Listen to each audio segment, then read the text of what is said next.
Hello there, my name is Abbie, and welcome to the Midday Show, live in the KEXP studio with the Joy Formidable. So excited to have you all here today. How are you doing? We're very well. We love being in Seattle. And we love having you. So excited for your show tonight at the Tractor Tavern, and then tomorrow at the Doug Fir Lounge in Portland. And I'm so ready. Shall we jump in? Oh, let's just go for it. Let's do it. Perfect. It's the Joy Formidable live on KEXP.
forgive Forse guardi che si battono a me Io domino piano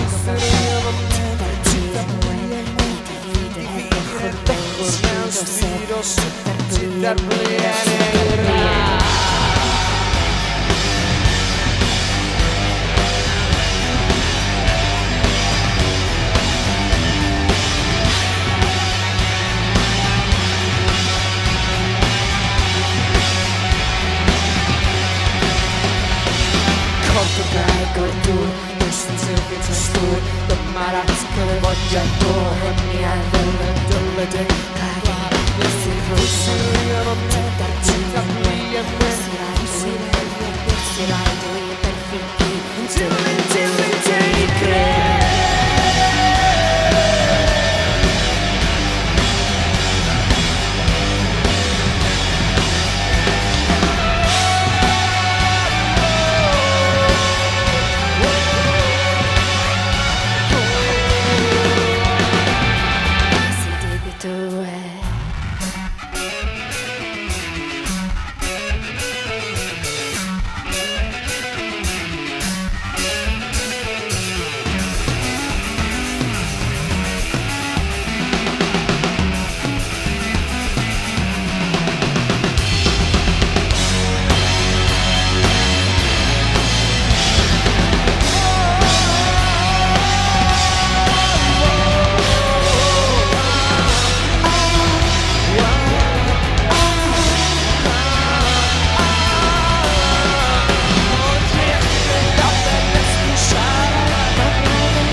The Joy Formidable live on KEXP.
Took you in me out of fire.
You're listening to The Joy Formidable live on KEXP, where the music matters. So excited to have you all here. Make sure to catch them tonight in Seattle at the Tractor Tavern. But I hear it's sold out, so I hope you got your tickets. And otherwise, you can catch them tomorrow night at the Doug Fir Lounge in Portland. And I just wanted to do a quick intros around the room. Should we start with Keys? Hello, Rydian over here. How you doing? The lovely Rydian. Oh, Rydian. Rydian. I love it. I'm Ritzy. Hello. There she is. And I'm Matt. I play the drums. I would never have guessed. You wouldn't. What a surprise. You've only been in a tent I wondered what you've been doing here. He tries his best. Wait, I thought you're Mr. Thomas, and that's what you went by. That's it. You know, Mr. I demand respect wherever I go. Hey, stop laughing. Never gets it but... You guys are so much fun. I'm so happy to have you here in studio, and just so excited to just feel it live in this room. Like, I've seen you guys live so many times, and you just have this amazing way of just tapping into this kind of primal energy. I mean, it goes with like your album titles, like Wolf's Law and like The Big Roar and Arth. And am I saying that right too? Like, good, yeah. like I think you said it great. It's like, yeah. because I'm like, it's Welsh for bear, and I Googled it everywhere. I'm like, gosh, I don't want to look dumb and say it wrong. No, that's good going, yeah. Yeah. Right. Do you ever say it with a little bit of a growl? Like, Arth. Yeah. Depends how much of a cold you've got, doesn't it? We've all got colds at the moment. Pirates. We're pirates today. No, that's R. Yeah.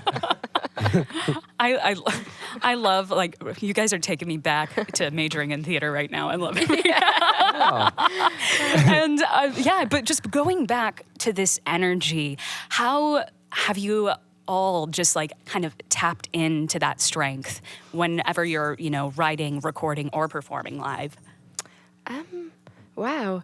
I guess the music is the driving force, isn't it? I can't hear you very well. I think I've gone deaf in this ear. Could be a good That's thing. Yeah, I think it's just the music, isn't it? I guess if you, what you create, if it really means something to you and it creates some sort of passion, energy, fragility, whatever that kind of be, at least it creates some sort of an emotion which can, that kind of keeps everything kind of feel kind of quite fresh and truthful and real. Yeah. Exactly. Like, every time I listen to you all, it just becomes this epic emotional release. And especially just, kind of with the state of the world today, that's what we need, is this release. And, with just everything going on in the world today, how do you channel that? I know just in past work and just everything that you've all worked on, that kind of challenges what's going on in the state of the world. And how do you face that challenge? Well, I think it's changed a little bit just over the course of the years. There's still the musically, for me especially, it was a big kind of like release, kind of quite an aggressive release for the past albums as well. It was almost a way of like getting a lot of anger and emotion out there. And I still feel like obviously the back catalogue and the stuff we've written still has all those elements, and the shows still have a lot of energy. But I kind of, more and more in the last few years, I've wanted to make them hubs for happiness as well. Mm-hmm. Like, I think it's really important that there's a place that people can come to and feel good and feel optimistic. And, even just doing a tiny little thing like people coming to our shows, I kind of want to feel like there's this sense of community and conversation as well that's happening, but in a really peaceful setting for people to come to. That's kind of been what I've been trying to channel. I want people going away feeling like they've been challenged by the music, that they're thinking about things, that they feel kind of open to stuff, but they've also just had a little respite sometimes to, reach out. Because I think sometimes if we don't have optimism, then we've kind of lost everything overall, whatever your viewpoint is on things. So. Of course, and we need all the optimism that we can get. And thank you for putting that into your work, into all of your live performances. It is that community, and I appreciate that. And when you mention that you're hoping that you can fill the room with hope and also challenge people's thinking. What thinking are you hoping to challenge? Well, also all sorts of stuff. I mean, every album we've written has had, there's so many of the songs have stories. They have themes behind them. A lot of them are very environmentally driven. It kind of depends on the night. I mean, we talk a lot on stage. We go down a lot of little kind of fun wormholes where we like to have a conversation about things. I mean, we were, chastising Weed Killer the other day in one of the shows, but that wasn't, it wasn't built in. It wasn't built into the set beforehand. It all kind of we were like, in between these songs, we're gonna like really diss people using pesticides. Yeah, weed Like, killer set today, guys. Yeah, Yeah. Whale set tomorrow. Anti-whaling set tomorrow. Yeah. Oh, we did that. Oh, we did that yesterday. I think it's just good to have an open conversation. A lot of the songs, especially on the last album, a lot of the themes on the last album were veering away from wanting to label, from wanting to just simplify everybody's opinion. Oh, you're that, so we can't get on, and you're that, so I think that's why we're in a big fat mess at the moment. Is because it's like the roots of conversation have kind of broken down. We're not finding common ground. We're not understanding why people are feeling so disconnected, and we haven't got that unity. So I think that's a big part of our shows. I mean, we get booed, we laugh, we we go down all sorts of little. But I think the main thing is just that element of it's not us and them. There's an element of conversation, and this 10-year anniversary tour has been quite fun. I kind of feel like I've been a lot more anecdotal than usual.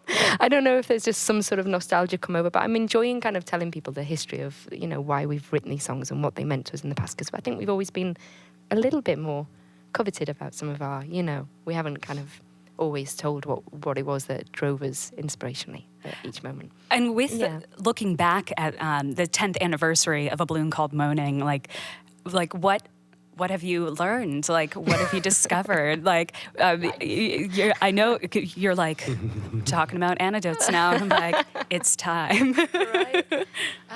God, Well, I so think many we're things. exactly where we wanted to be in so many ways. And, we've got, obviously, when you're starting off, you get asked that question, where do you see yourselves in 10 years? And I think I just had this, like, generic answer for it that was very honest. I wanted to still be really excited about making music. And I still wanted to like these two. Uh-oh. I didn't... Well, 1 out of 2 ain't bad. Dun, dun. Not that! I did Don't it encourage funny. him. Oh, I'm so sorry about that. Yeah, it was very honest. I think we just wanted to still feel really excited about whatever it was that we were making, that we still enjoyed the adventure of being on the road. The live side's obviously been a huge part of this band, going out and touring. That's what we really love doing. So I think we still wanted to feel like there was still a source of adventure in that we hadn't just gone, oh, another gig, oh, blah.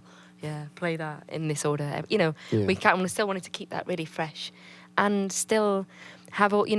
What's driven this band and kept us together is a lot of humour and respect and laughter. A laugh. Yeah. I just wanted that to still be untouched by, because there's a lot of things that can weigh you down, I think, in the industry. There's certainly a lot of things and time changes you anyway. Forget what the music industry, how that can shrivel you. There's plenty. Time in itself can change people. So I think that was always the hope. I think it's important, you asked before what you learned. There's so many things, but I think, now more than ever, I think it's that authenticity that's so important. I think manipulation happens on so many levels. That's the one thing that you can, work on, which is empowering yourself, standing up for what you believe in. That includes being open and wanting conversation, but getting away from this group thinking, so that we see the nuances in people, everybody being authentic. I suppose I bring this up because I kind of feel like that's what we're really trying to do in the music as well. And I think it's almost like a very simple thing. When people feel like it's you genuinely enjoying the moment, then they feed off that as well, you know. But yeah, if there was one piece of advice, and God, we've been through so many things personally as well, is to really, you know, empower yourself, work on the authenticity as opposed to pleasing others, you know. That doesn't mean you have to be rude. You see, that's funny. Working on, I mean, I know what you mean, but it reminds me of what somebody said to us about professional. What was it? Professional. Humble. Professionally humble. Professionally humble. Professionally humble. Yeah, that's a cacker. An oxymoron, isn't it? Oxymoron, innit? Yes. There you go. Yeah. Awesome. Yeah, this empowerment, it's so important, and to create, you know, that genuine openness so that people can reconnect. And I feel like you guys are so successful at that. I love your live shows, and I love the little conversation banters in between. And I just love the laughter. And I'm so glad that it's right here today. And Thank you very much. yeah, thank you. I'm Very so welcome. excited. Thank you. Yeah. Nice to be back here. Yeah, we love Great being place. here. I It's got great. myself one of these little machines just recently, and you can get radio from all over the world on it. And like, I could finally get KEXP for the first time, and I've been really happy since then. Yippee! I'm BBC Wales, Yay. so it doesn't matter where I Yes. am, I can still listen. You can carry us with you. Totally. Amazing. Yeah. And I hear that you're very excited about this track, Passerby. Yeah. And so if I understand, it's never been recorded live. No, precisely. Yeah, Uh-oh. it's never. Did you just say? Oh, no. Hold on to your pants. Yeah, it's kind of an interesting track. It was kind of the first song that we released before our third album, Hitch, but it didn't live on Hitch. We felt like it kind of embodied all the feeling and the boldness of Hitch, but it kind of almost deserved to be on its own somehow. That's what we felt at the time. But it's been a big part of our live set through the years, and we never really brought it into like any sort of a recorded environment. So we thought, well, what the heck? And it's kind of a song about kind of what we've been talking about thinking things through, being able to have independent thought for yourself instead of just being swayed by what you maybe read. That, you know, you sometimes need to investigate a little bit more, and just having the courage of your convictions, whatever that is sometimes. So Awesome. shall we kick it off? Yes, I'm ready for the feeling. You're listening. All right. Yeah, you're listening to the Joy Formidable live on KEXP.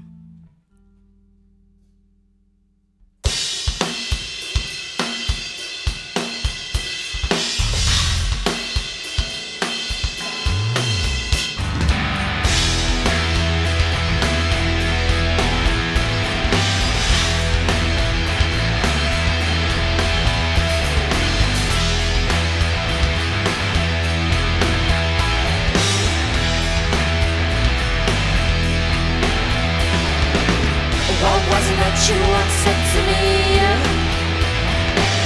Just lean on the riding wall. Get ready, it's all about to leave. You'll see it on the riding wall. I got myself upon the ridge, so I can say don't go over. I think it's time I tried to live. I choose a color. I'm brave like you were, brave like you were before. I'm brave like you never once took that before. So's coming, you got nothing on your feet. You're dressed for the desert rain. Keep thinking there's nothing left to lose, but the big hands will burn for you. I know how I survive. Keep telling me to get back inside. I bet you don't need me like you think. Just dream of what could have been. Brave like you. Oh, you brave like you were. Like you were.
right, you did it wrong.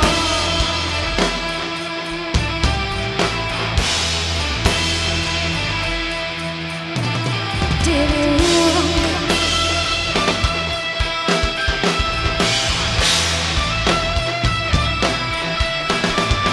Did it wrong.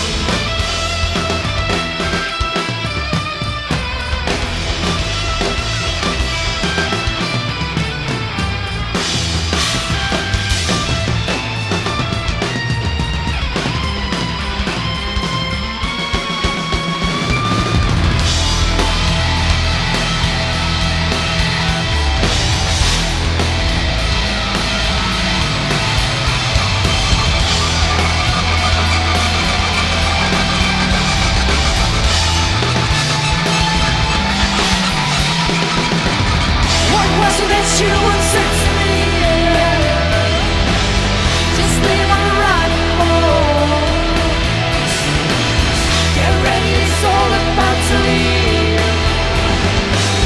You're sitting on the riding board. You did it wrong. You did it wrong. Oh, you did it wrong.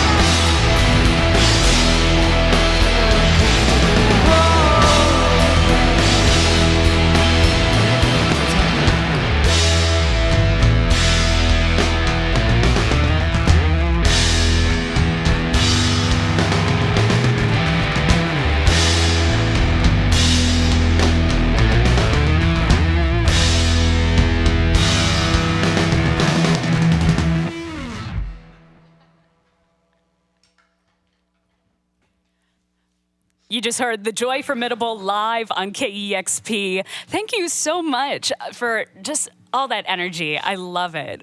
And also super excited. Tractor Tavern tonight, Yeah, same sold here. out show here in Seattle. yeah. Oh yeah. And also tomorrow night at the Doug Fir in Portland, Oregon. And a huge thank you to our video team and Amber on photos, Kevin engineering, Nikhil on board, and Allison, Nancy, David, and Steve helping out. And a huge thank you to everyone in the viewing gallery watching. So happy to have you. Good viewing. Excellent viewers. And a huge thank you to you guys. Thank you so much for coming in. Pleasure. And can't wait to have you back. Thank you. Thank you always. so much. Thank you. And back to more great music on KEXP 90.3 FM, where the music matters.